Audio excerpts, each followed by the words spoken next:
This boat that came in that was having some fuel issues, and he kept on blaming it on the tank or a pickup or something like that.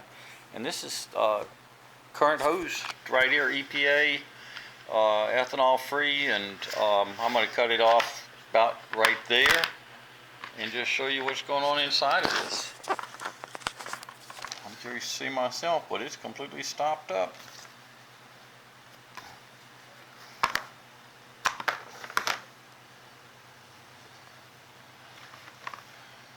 Yeah, I don't know if you can see it or not. But that is really strange.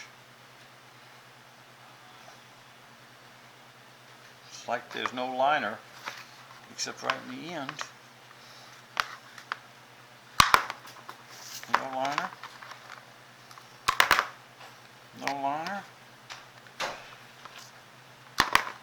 No liner. Maybe I blamed it on, well, wait a second, here's some liner here.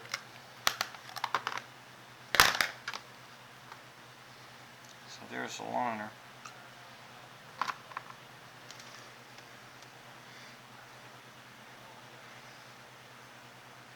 But anyway, that was a problem with the boat running. Was that liner wadded up in his system.